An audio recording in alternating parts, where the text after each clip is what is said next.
歡迎嚟到講牛澳洲生活。Hello，歡迎咧就翻到嚟牛哥牛嫂嘅 channel 喎。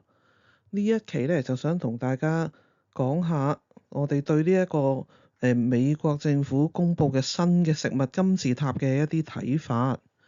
咁喺個標題度都講咗啦。咁其實喺個發佈會或者係嗰份文件上面咧，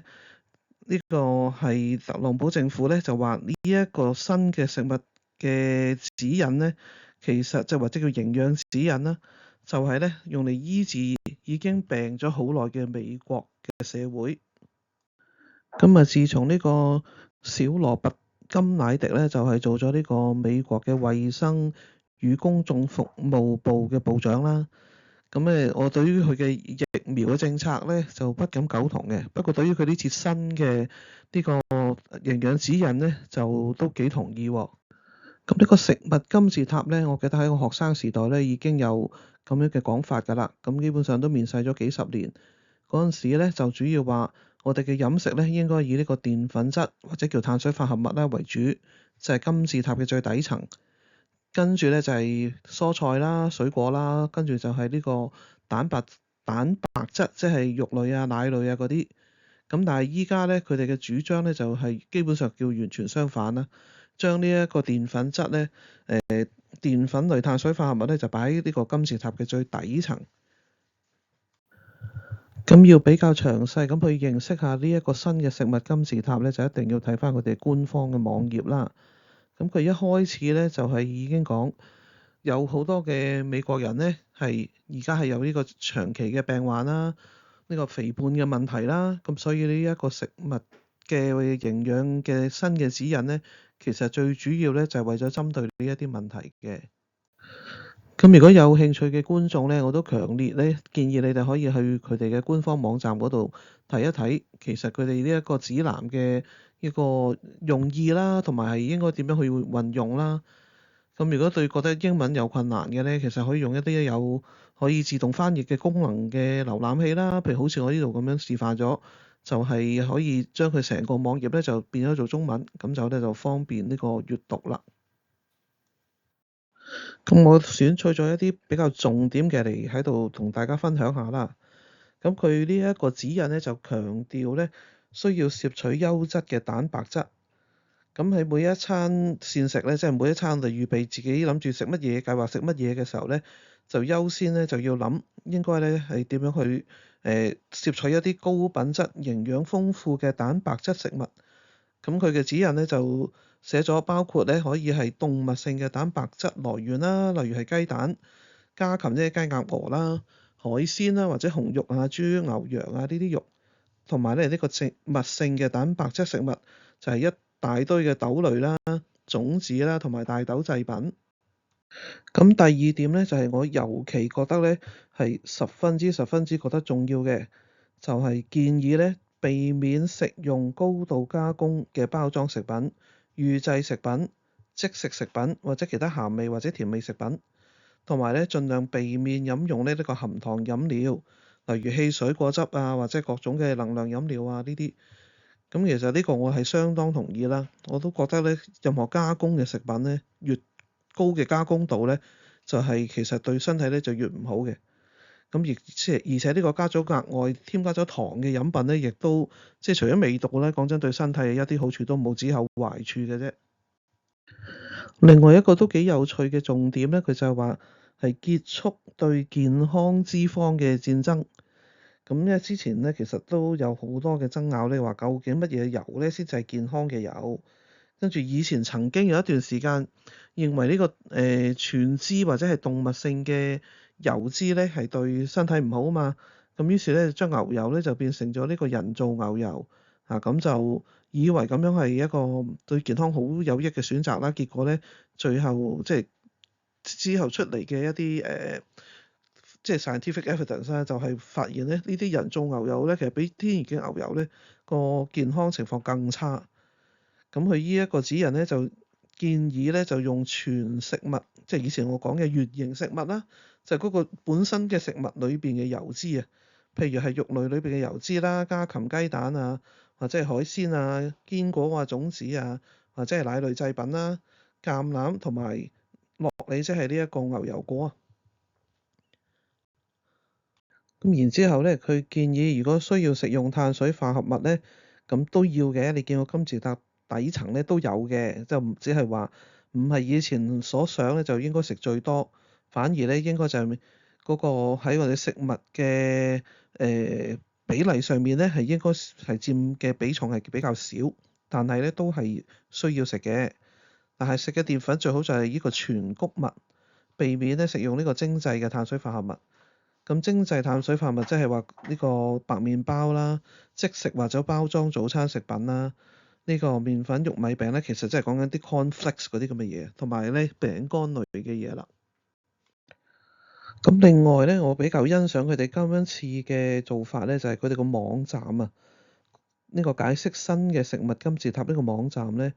其實用到咗呢一啲幾生動嘅同埋一個色彩鮮豔嘅一啲電腦動畫啦。咁其實睇起上嚟咧，比起以前睇佢哋嘅衞生，即當係香港嘅衛生署嗰類嗰種嘢啦嚇，嗰個網站啦。咁呢啲咧就平鋪直述一大段文字咧，喺呢個網站咧真係有趣好多啊！咁有呢啲靚嘅色彩鮮豔嘅一啲圖畫同埋一啲動畫，咁你可以睇到咧嗰個即係令人睇得呢個趣味就趣味性好咧，就會繼續睇落去啦。我覺得咧，佢嗰個重點咧，第一就係避免咧就食用加工嘅食物，盡量食呢個原形食物或者佢叫全食物啦。咁呢個我係真係相當之同意嘅，仲要試過3次嚇。咁雖然咧，我上一條片咧就話俾大家聽咧，我2026年嘅第一餐咧就係由呢個餐蛋公仔麵係開始嘅。咁呢個完全唔係原形食物啦，完全係邪惡食物。咁我覺得咧，其實即係雖然營養嘅指引咧係好需要重視，咁但係有時一啲食品咧，佢未必有營養，對身體可能真係亦都有少少害處嘅。不過如果對於心理上或者係即係令到我哋覺得開心咧，食少少間唔中食下咧都無妨嘅。好啦，講翻佢呢個新營養指引啦，咁啊除咗食原形食物啦，咁另外咧就要選擇優質嘅蛋白質啦。咁但係其實唔係話你食幾多都得，咁咧都要有個限制嘅。我之前就係有個 client 咧，我同佢傾咧，嗰陣時都未出呢個指引啊，但係咧佢唔知點解就覺得咧肉就可以任食，咁於是咧就食好多肉，肥肉全部都照食晒落肚，結果咧搞到呢個膽固醇咧超晒標。咁我都花咗一番嘅唇舌咧，先可以話俾佢聽，就算需要選擇優質嘅蛋白質咧，都唔係代表咧咩肥膏都食晒嘅。咁呢一度嘅優質蛋白質嘅份量嘅建議咧，就係話每公斤你嘅體重，咁咧你就應該攝取1.2至1.6個 gram，即係克嘅蛋白質每一日。咁講緊個蛋白質嘅量咧，就唔代表你嗰個肉嗰個重量啊，因為肉咧其實一嚿肉除咗蛋白質咧，仲有好大部分咧係水分嚟嘅，咁當然都有啲脂肪啦。咁所以就唔係話咧，你譬如話50公斤嘅成年人啦，咁你就食1.6或者當1.5乘50啦嚇，75 gram 嘅肉就唔係75 gram 嘅 protein 嘅蛋白質。咁肉肯定係重過呢一個量嘅，因為有水分啊嘛。咁所以咧就需要有少少兌換翻啊，自己要 check 翻嗰個究竟係食幾多肉先啱啦。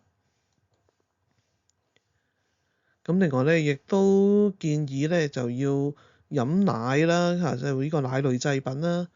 咁亦都同以前唔同啦，佢就唔係特別咧強調要飲呢一個脫脂奶啊或者低脂奶嘅。咁佢係話飲用呢個奶類製品，包括全脂奶只要就唔好加糖。咁我諗個原因咧就係低脂奶或者係呢個脫脂奶咧，其實因為涉及呢個加工啊。咁同原液食品呢一個概念咧，就有一啲即係唔係完全係等於一個原形或者係全食品。咁所以如果喺情況許可下咧，就應該都係飲全脂奶咧，就係比脫脂奶或者低脂奶咧為好嘅。咁咩係叫情況許可下啦？咁就係你本身可能膽固醇咧唔係話極度超標啦，咁全脂奶裏邊嘅脂肪含量咧就會比較多啦。另外咧，喺佢哋嘅文字版本嗰個指引裏邊咧，亦都包括有一段咧就係講 gut health，就係講呢個腸道健康嘅。咁腸道嘅菌群對於人類健康嘅影響咧，其實近年咧都有好多嘅研究。咁其實都唔係話好明白咧，知道即係點樣去改變腸道裏邊嘅菌群咧，係令到去令到我哋個身體咧就健康啲。咁大致上嘅講法咧就係話，即係譬如你多啲益生菌啊，嗰啲少啲惡菌啊，咁佢嗰個腸道健康就會好啲啦。咁譬如邊啲嘢係可能對腸道嘅健康有益咧？咁佢都要列舉咗幾個例子啦。咁除咗呢個蔬菜，新鮮嘅蔬菜啊、水果啊，其實佢有提到咧，就算罐頭嘅蔬菜啊，呢個罐頭嘅豆類啊，即係譬如即係水浸嗰啲啊，咁其實咧佢哋都覺得係可以接受嘅一個選項嚟嘅。咁另外咧就係有啲 fermented 嘅 food，就係一啲發酵食品。發酵食品同醃製食品係唔同㗎嚇。咁佢哋舉出嚟嘅例子咧，就係有呢個酸椰菜啦，咁呢個係我哋少食嘅嘢啦。咁但係我哋比較平常多食嘅一啲亞洲嘅種類咧，譬如呢個 kimchi 啦，呢個韓國泡菜，同埋呢個 miso 啦，呢個日本嘅味噌或者麵豉啦，咁都係即係被推薦嘅食品之一嚟嘅。咁所以咧，我覺得即係呢個咧就亦都幾有呢個參考嘅作用啊。咁聽完阿牛嫂講解完呢個最新嘅食物金字塔，由呢個小蘿蔔甘迺迪即係引進嘅呢個新食物金字塔咧，就覺得係同我哋僆仔時學到嘅食物金字塔咧，完全顛覆咗啊！即係差不多係倒轉咗咁滯啊！咁照做學識咗新嘅嘢啦，咁亦都覺得咧，即係不嬲我都喜歡食嗰啲嘢咧，即係譬如雪糕啊、薯片啊、朱古力啊，呢啲全部都係一啲邪惡冇乜益嘅食物，即係似乎啲好食嘅嘢咧都係唔係幾有益嘅。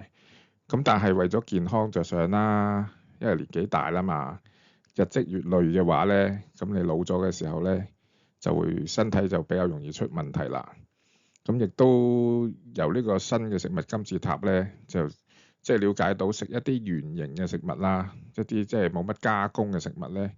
對個健康嘅好處咧係會相對上係比啲加咗工嘅食物咧係好嘅。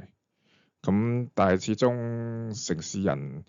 即係加上物流嘅關係啦，唔多唔少都會食一啲即係罐裝食物啊，一啲預製嘅食物啦。咁但係了解咗之後咧，就盡量少啲食啦，食啲新鮮嘅肉類啊，新鮮嘅蔬菜啊，甚至乎自己種，好似阿牛嫂咁種完啲西蘭花咁即刻攞嚟食，